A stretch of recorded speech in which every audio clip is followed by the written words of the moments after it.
For the second panel, we have winning the Omnichannel game. We'll be exploring how digital-first brands are going offline and building for the entire customer journey to win the Omnichannel game. We have with us Wholesum Foods, Pilgrim, and Sleep Company. I'll let the videos play right now. We have a dream. It's a big one. It's to change the way the world eats. It all started when my co-founder Shorvi and I had young children. We were looking for options for them to feed them healthy food that was also delicious. And frankly, what we found was aisles filled with junk in the grocery store. There has been no innovation, not only since we were children, but since our mothers were children. It really was time to make a shift. The big picture is pretty bleak. Malnourishment in India amongst Indian children is an issue across income groups. 1 in every 4 kids is undernourished or malnourished. 90% of Indian children are protein deficient or anemic. Something has to change. The lack of innovation in the healthy food space is begging for disruption. This is a $1 billion plus opportunity. So here we are, building India's most loved kids food brand that makes food for little kids, makes their parents' lives easier with food that's healthy, tasty, super easy to make, as well as affordable.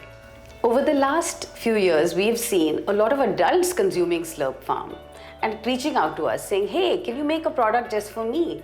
You know, I want something with higher protein, I want something with more millets in my diet, to manage sugar control, so on and so forth. So Millet was born to service that need.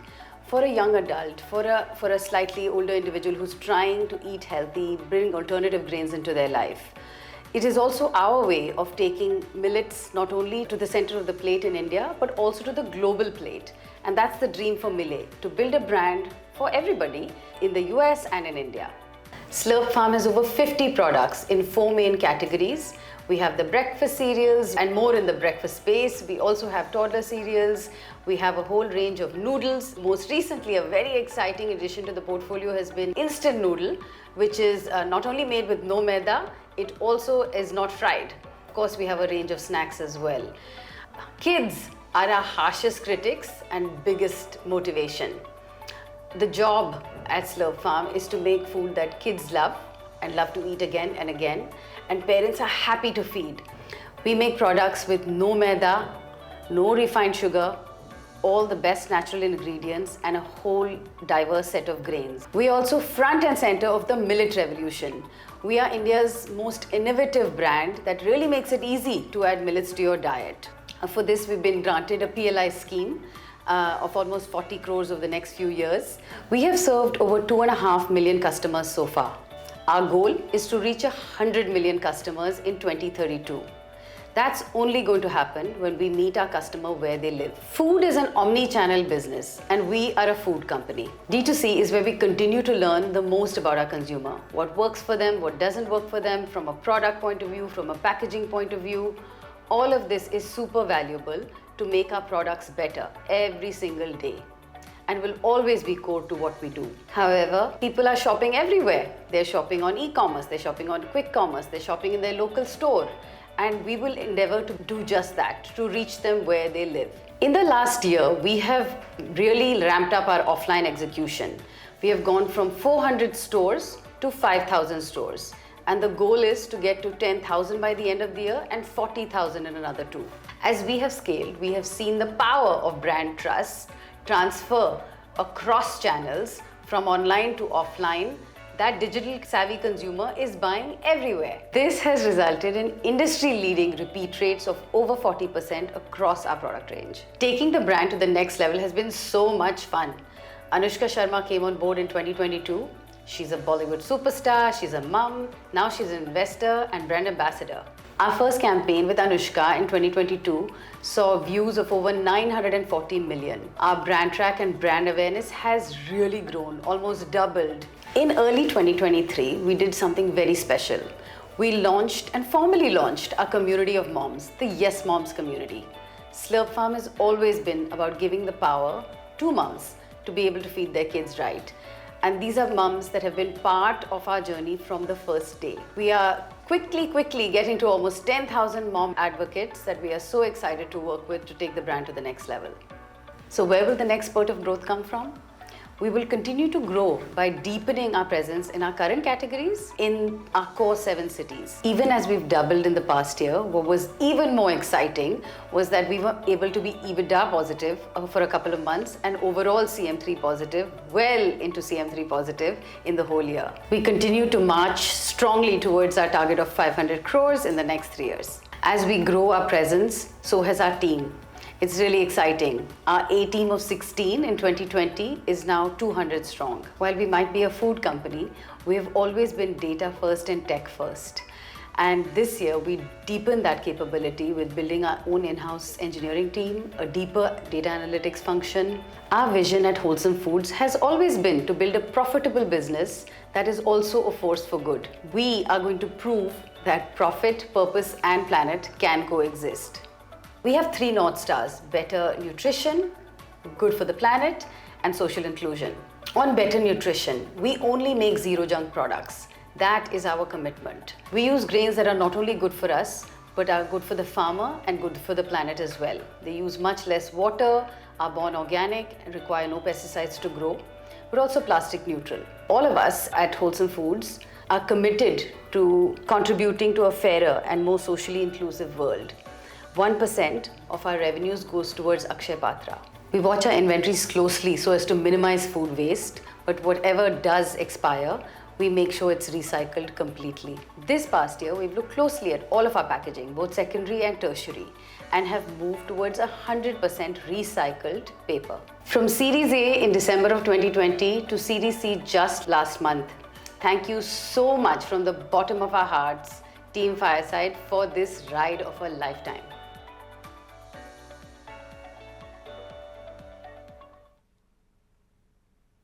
Pilgrim is a traveler, and it likes to travel to different parts of the world in its quest to discover the best beauty secrets and bring them to the Indian audience.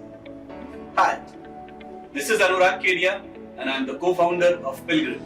And I'm Gagan, co-founder of Pilgrim.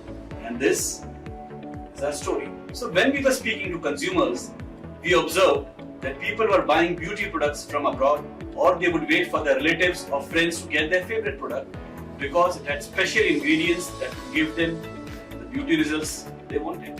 We thought, why not give them the same experience in India instead? We realized that a lot of international natural beauty ingredients, which were very powerful, efficacious, were not available in India. And even if they were, the cost was just way too high. Pilgrim believes in delivering the best, and hence we bring the world's best beauty secrets for you. French red wine from France, volcanic lava ash and white lotus from Korea, squalane from Spain, tea tree and the strongest kakadu plum, vitamin C from Australia, and patua all the way from the Amazon rainforest.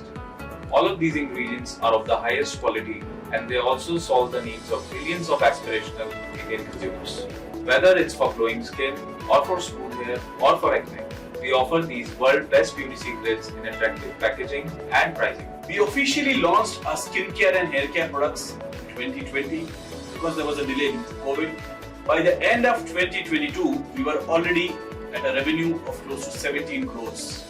We are now clocking around 30 crores of gross sales a month, or close to 350 crores of annual run rate, and have set our target to become a 1,000 crore brand by 2025. We pride ourselves on being an agile brand. We have entered into the men's and women's perfume category apart from hair care, skincare, and we have recently got into color cosmetics or makeup. It's been a very exciting journey, and what makes us feel confident is that the Indian beauty and personal care market is booming and is projected to reach $30 billion by 2027. We are strongly focused on strengthening our distribution because we want to be available wherever our consumer is.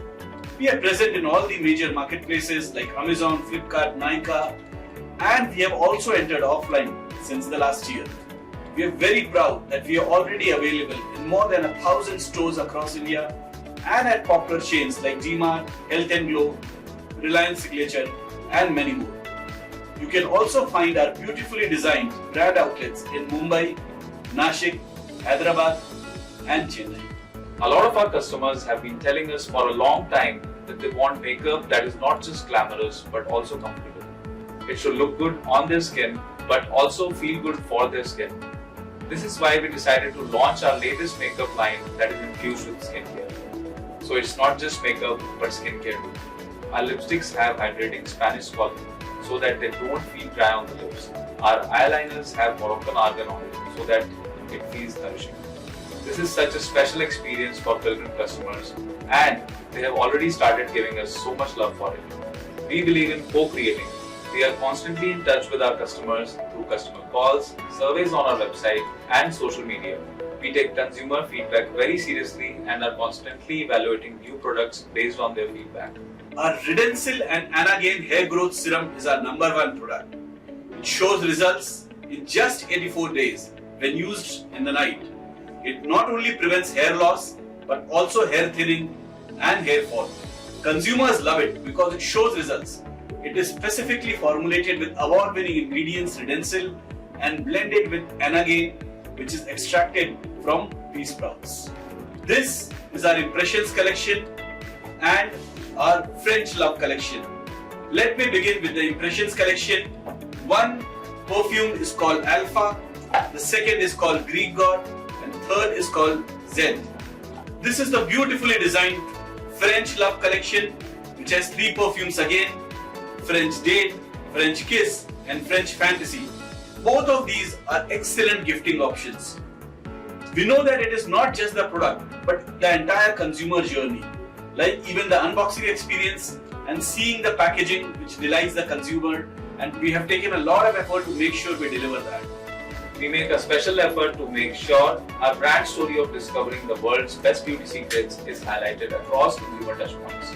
When we talk to our customers, they easily recall the colors, whether it's Korean teal or the French red wine colored packaging. And we are very proud of the Pilgrim logo. Our mascot, which is the essence of our brand.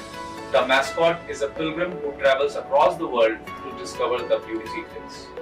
It's distinctive, it's unique, and it stands out in a sea of brands. What makes Pilgrim really stand apart is our focus on research and development. We focus on R&D to make sure we deliver the world's best beauty secrets to our consumers. We have an in-house lab where we test the stability of our formulations and also develop formulations of new products. We have close to a dozen odd R&D partnerships from across the globe, and this is one of our strongest foundation blocks for our new products. There is something very special happening at Pilgrim. It's the team, it's the culture, it's our value. We have an insider term for it, mahal, which is the vibe. We believe in nurturing the mahal where everybody enjoys their work.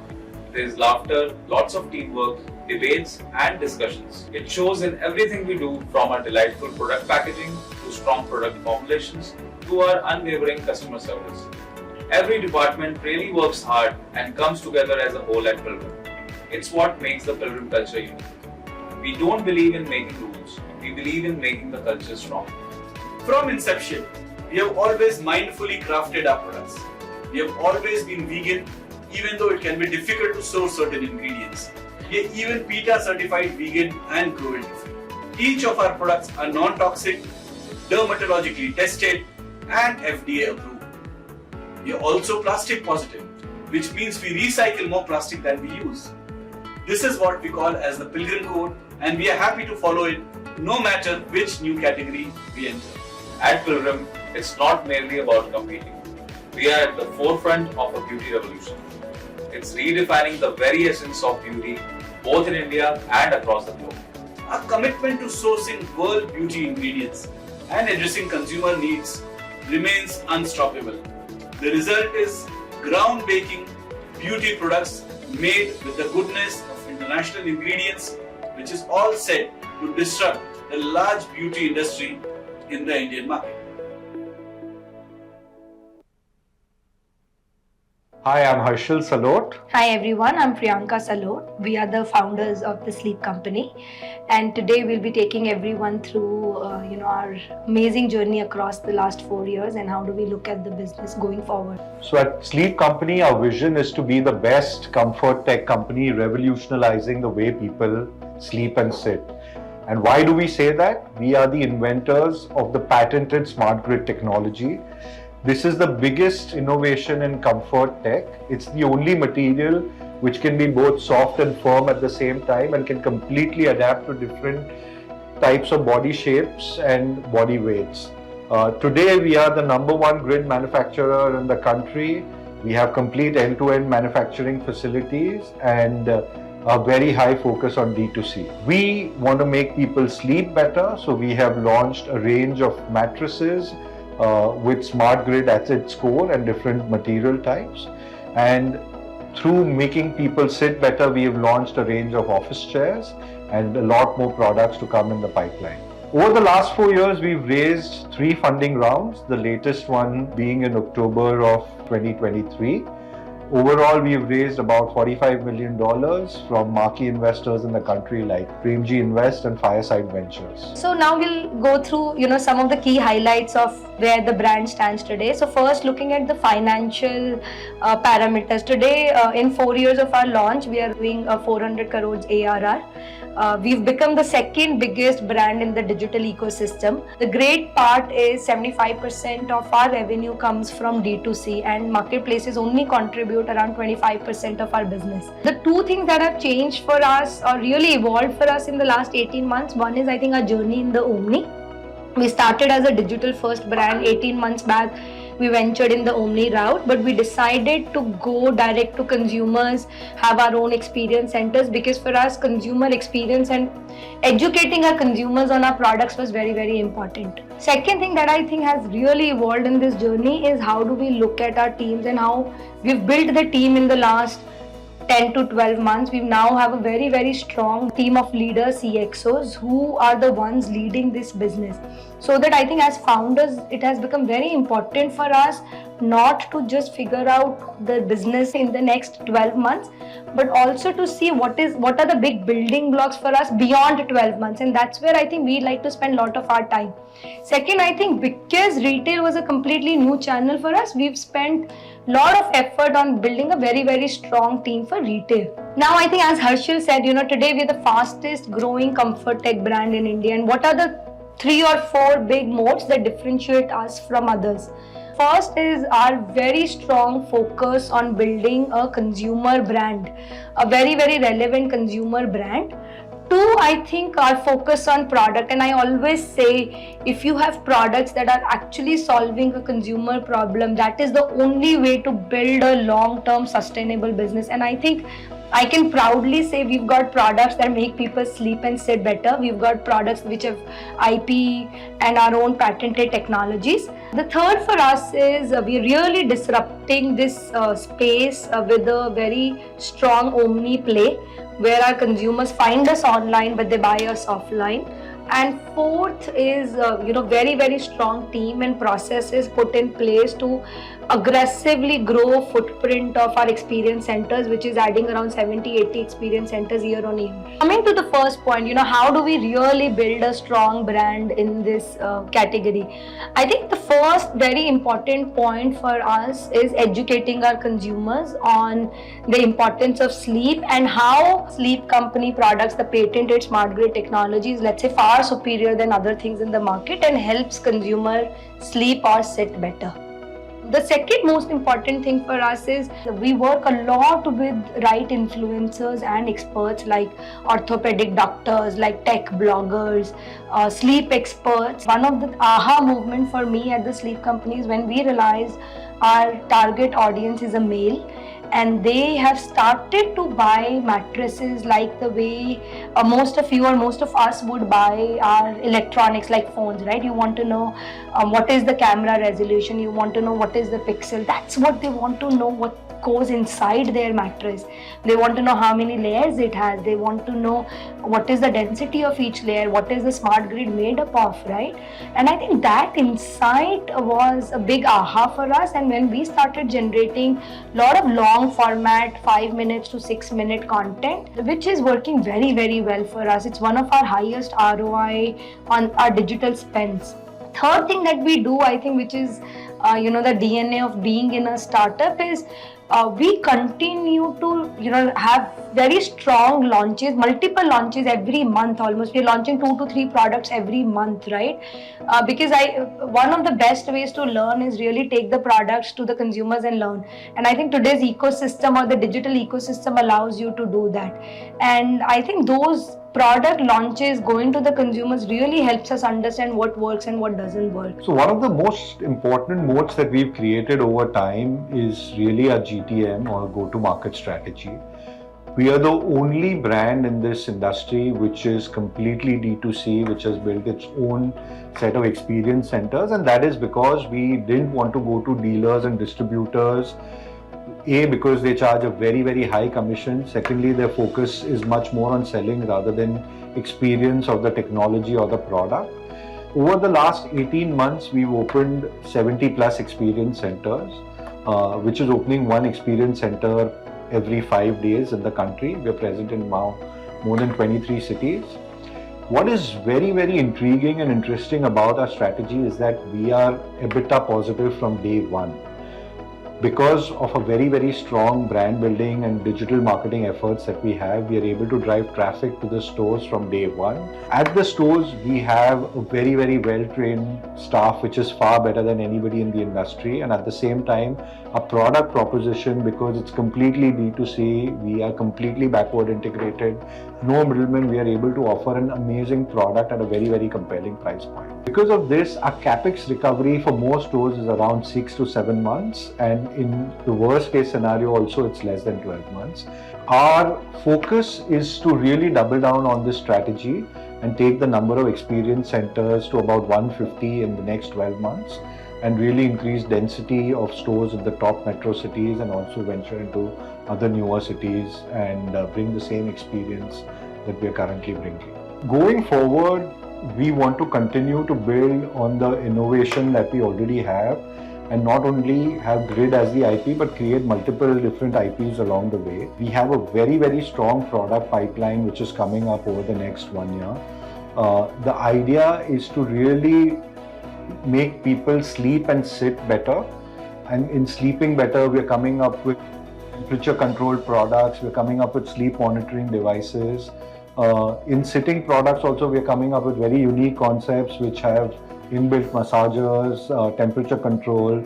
So idea is to continuously focus on innovation and bring products which are very, very breakthrough in nature. We are very confident that over the next 3 years, we want to be a profitable company, and a unique IP and a strong product proposition and the GTM that we have allows us for very, very good margins as well. Over the last 1 year, we've grown at about 2.6x.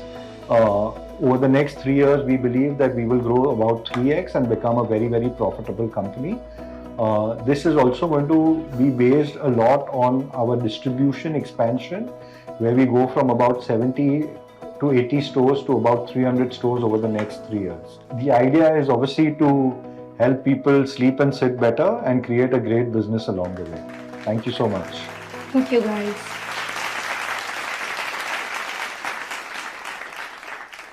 So we are here to discuss and hopefully crack the omnichannel code. I just want to start by saying that there's a lot of conversation in the industry about going offline, but for us it's always been about going where the customer is, walking the customer's journey, and really cracking online and offline together. And your brands have done just that. I also want to bring out today how digital first brands like yours actually have an advantage to win in this game. Very excited to have the three of you. Your brands are in different stages of evolution, represent different verticals of the consumer industry today, so hopefully we'll get a mix of different views. So I want to start by asking, what is the right time to go offline? And what is it that in terms of market signs that you all look for in terms of brand awareness, PMF, what you're hearing from the consumer before deciding to go offline? Let's start with you, Meghna. So, firstly, thanks for having us here. Very excited to meet everybody in the room. What is the right time? Really tricky question. You only know once you've tried. It's a little bit of that. But, the magic of being able to be online, do online first is that the numbers speak for themselves. You get very clear data on repeat, very clear customer feedback. If enough people are telling you it's not working, then I don't think you should go offline. But if your repeat rates are, for us the decision point were repeat rates on e-commerce were at 40%. Frankly, there was also, we had done a brand campaign with Anushka. There was retailers calling. So I think that combination made it quite clear it was time to really go offline, and we were missing something by not being in the offline channel. So I think one is just that, figuring, they'll ask you. Harshil, if I may bring you in here, what's been your experience on the same in terms of timing in the sleep tech space? Yeah, so I, kind of agree with most of the things that Meghna has said. Your strategy, whether you go offline or not, has to be kind of looked from a customer's perspective. We have a very strong customer experience team, and when we were selling online, we had a lot of calls where people were asking that where can we go and try out your products, right? It's a high AOV category where touch and feel plays a very important role. So that was one marker where we had our customers telling us. However, we didn't want to go too early into the game because we wanted to first understand the customer feedback, the product market fit. So I think for us, we looked at getting offline when we were doing about 100 crore ARR. That's where we realized that about 80-85% of India is still shopping these kind of products offline. And if you want to be a meaningful player in this industry, you have to get into that channel as well, meaningfully. However, for us, rather than going through dealers and distributors, which most of the players in this industry had gone through, we decided to have our own experience centers because the focus was more on, owning the experience with the customer, giving them complete understanding and education about our products, about our unique technology, about how it could be beneficial for them. So in terms of, scale, we were at about 100 crore ARR, and we had realized that we had, got a lot of customers asking for this. And in terms of product feedback also, it was very encouraging. We were one of the highest rated mattress brands at that point of time as well. So there is something called the right timing. Once you've got the timing right, how do you now decide which model to choose? Because I do understand that there are different go-to-market strategies that have worked for different brands. Obviously, it's basis the vertical pricing category that you go with. Let's start with you on this one, Anurag. You've had an interesting journey going from EBOs to BA models to now even unassisted. How did you sequence them along the brand journey, and what have been some of the learnings to what worked for one and what didn't work for the other? So I think one interesting benchmark which Harshil mentioned here, we were also at 100 crore kind of benchmark ARR basis when we decided to go offline. Our sequence was, beauty is slightly unique, that there is a very large assisted channel which is called the BA channel or beauty advisor channel, where there are brand representatives, and while the traditional jargon is beauty advisors, we like to consider them as brand ambassadors because she's the front face of the brand when the consumer comes to the store. And many of us have not probably visited. There is a very large GTBA channel which exists in the country, and it is unimaginably large. So our journey actually didn't start from EBOs, it started with BAs. So we started building the channel last year where we said that our first attempt will be that if a customer is entering a beauty outlet, and some of them may have heard the brand, some of them may not have heard the brand, with an assisted selling model, can our sales happen? And there are certain benchmarks in terms of store profitability, when do you break even, etc. And we set up a few hundred outlets in the first few months, and all of them started showing traction. So two other benchmarks which come to my mind is, one, our brand awareness, which is aided plus unaided, was upwards of 30% when this started happening. The second was, often we try and segregate this performance marketing and brand marketing. Our brand marketing spends had not kicked in a meaningful manner yet when we started going offline. But the performance marketing spends themselves were sufficient to give us a start at least. Obviously, our brand marketing spend started scaling up sometime last year. We had Yami Gautam coming in as a brand ambassador, and that has helped. We were also talking about the timing. So, the PMF was very important. They were clearly, our top 5 SKUs were already contributing like 40% of our sales. And we had a fairly large portfolio given that we are a beauty brand. All of these things put together, we decided to time, first enter the BA channel where there is a sales girl available to kind of demonstrate the products. Only recently have we started going non-assisted. So after around being in the market for 8-9 months, and when almost all the regions, 4 regions which India is typically divided into, when we started seeing traction across, we started going into non-assisted, and we experimenting with both modern trade and GT non-assisted. And again, the early traction is sufficient to kind of tell us that numbers are happening, and that is giving us the confidence to scale it out one step at a time. We are very careful in, taking one geography at a time and trying to populate that city as much as possible. At the same time, when you go and tie up with a chain like Health and Glow, obviously you have to follow where their stores are.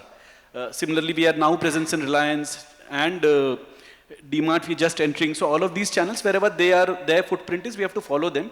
GT, it's a little more structured approach.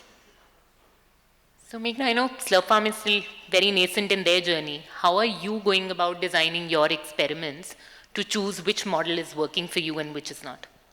So, for us, we decided, first we looked at our pin codes, right? From D2C, we had, or even e-commerce, we had a reasonable sense of where it was selling. And we said, okay, people, in the top 7 cities, if we were to go deep, what would that strategy look like? Then we're like, okay, but let's cut it by the different type of store. So there are certain stores in which our whole selection goes. So almost like 30 SKUs are in the store. We call them, suppose Slurp ki dukaan hai. It should look like that, floor to ceiling Slurp Farm. It's a smaller number of stores. Which are the stores which are, which only will see noodles and pancakes go in, or, the products that people already know us by. Which are the stores we can do a mix of things? Which are what is the pharmacy channel going to look like? So first we just, did that. Then we said, okay, let's run, with about 70, 80 stores in Bombay alone, let's run a bunch of experiments. If we want to quadruple sell-throughs, what does that need to look like? So I want to say this is a journey of trial and error. I feel many people have done that journey here before. But broadly, we are building our own playbook, right, of trying to figure out what is the flying formation of product, of type of store, of, what is it an offer, is it a free lunchbox, what is it? Right, that will work for us in order to get, because we don't think we need to get to 1.5 lakh stores in a hurry. 10,000 stores at better sell-throughs is the correct answer for us right now, is what we're shooting for. Because you already preempted the playbook question, I think the question on all our minds, and at least in this forum today, that many brands have gone offline. There's been enough money that has been burnt, and some haven't succeeded in the economics that they were expecting. So I do want to ask that, how do you then go about mitigating these risks and really building for scale profitably? And I know each of you have an interesting playbook. I'll start with you, Harshil. Sleep Company's playbook is something that we give a lot of people example of how you've made it repeatable, scalable, and if I may say, faster each time that you're opening up a new store as well. What have been your org practices and enablers that have established this playbook for you? Yeah, so Nandika, when we opened our first few stores, they were mainly linked to where the competition was, where we were getting a lot of online orders from, where the search volumes were large. But as we go deeper into cities and as we look at new cities, we have now come up with a completely scientific playbook.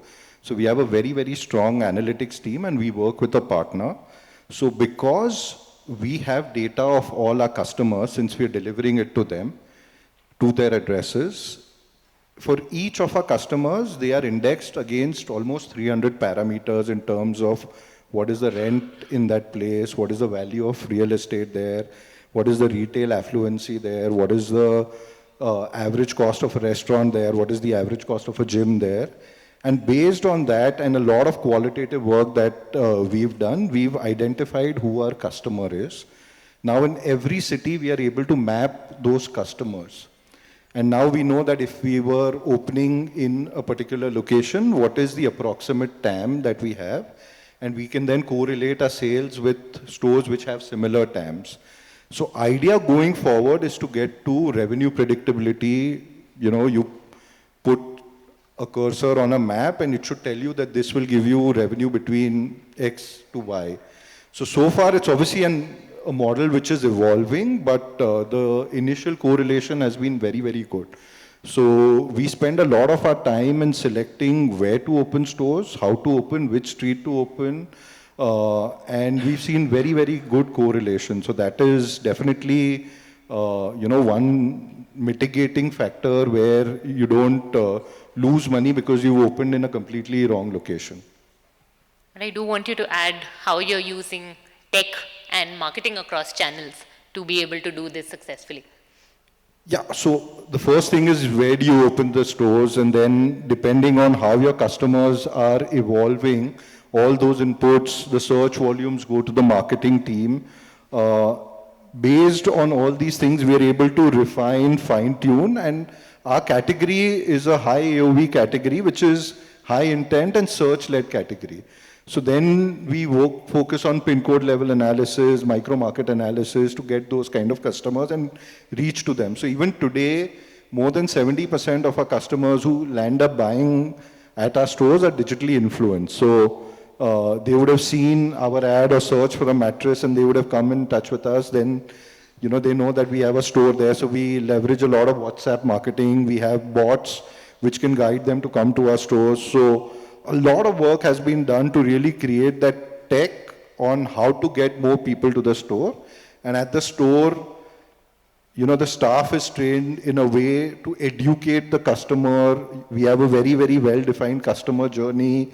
We ensure that we employ the best people out there, and hence we have a very, very strong conversion rates. Our conversion rates are almost 2x of what the industry is, and close to 45 to 50% in most locations. Anurag, what's the secret playbook for Pilgrim, and if I may add, for doing so profitably? So I think we have borrowed very heavily from the ecosystem, which includes Fireside. I think Fireside has had a lot of experience and learnings across categories and specifically in beauty. Our team also comes from the beauty industry, the entire offline team, and we have tried to incorporate all of those learnings into when we went offline. However, beauty has different channels, so where profitability becomes a real question is in the BA outlets, because the fixed cost is fairly high, the cost of the person who's representing the brand, and there is what is called as display or the rent of the space which you're occupying in the beauty store. Put together, there is a certain break-even threshold, and then you start becoming profitable in that channel. So fundamentally, if I have to boil this down, what Meghna called as, sale through and we call as offtakes, is there fundamentally a customer demand where products will get sold if you are available through distribution, whether assisted or non-assisted. I think there, why we are able to do it profitably so far is all the marketing spends are being subsidized in some manner by our online channels. So there is not a single rupee of direct marketing spends we are doing for our offline business. All of that is being sponsored or subsidized by our D2C, which is our website, and by the marketplaces. Given that the pressure on offline to support another cost of branding or marketing immediately is low. Hence, our unit economics work out much, much faster. Non-BA where, even if the throughputs are not very high, that channel is by default profitable, however low you sell. However, the aspiration is obviously to hit certain benchmarks so that the channel is becoming a large channel, and that's where real profitability for a beauty brand will come, when non-assisted channel, whether modern trade or general trade, becomes really large. Incidentally, we have also gone live with 4 EBOs and 1 or 2 more are in the pipeline. EBOs, we look at it in different ways. One is it is an extension of our D2C website. So very similar to what Harshil was saying. We are not there yet, but eventually in another 3 to 6 months time, whatever you see on the website, whatever offers, whatever collection, all of that will become available on our EBOs. So it's one seamless journey. So for the consumers, whether they're interacting with us on our app, on our website, on our EBOs, it is one comprehensive, one holistic experience which we are trying to create. We are in the process, we are not there yet, but EBOs itself will become a fairly large channel for us. So I want to ask that there would have been some consumer insight that led you to believe that this omni-channel game can be really big. right? How big do you think that the opportunity is? And I want to know what's driving your conviction. We'll start with you. So I don't think we ever thought of ourselves as, D2C has always just been a channel. We were a food company first, and we used the channel that we could easily use to reach our consumer, whether it was Amazon Launchpad or Big Basket Accelerate or D2C. So I have never thought about the opportunity in terms of channel. I've always thought about it in terms of children and tummies to feed. Right, so it was always an omni-channel opportunity, and I think that we can all safely say is fairly large. So Ashil, the same one for you, since you've already declared 150 stores in the next 10 months. Yeah, so for us, we've been always positively surprised by our consumers. We've done a lot of experiments where we've opened stores in tier 2-ish cities, and we've seen amazing response even from those cities. We just feel that the opportunity is huge. As a digital first brand, at least in our industry, the focus that you have on consumers is not there with legacy brands, and it's a great opportunity to really, disrupt this particular industry. It's so fragmented, the buying experience is broken. A market leader to drive 1,000 crore of revenue needs to have 12,000 counters. We believe for us to drive 1,000 crores of revenue, we need 300 to 400 counters. So there is a huge difference in how we are looking at omni-channel.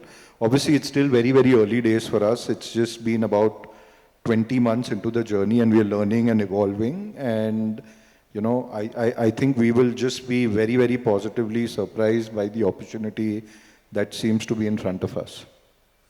Last words from you, Anurag, on this one. So our belief is, in the beauty category, if you want to create a 500 crore brand, you don't need to be offline at all. And that's the opportunity we see today in the market.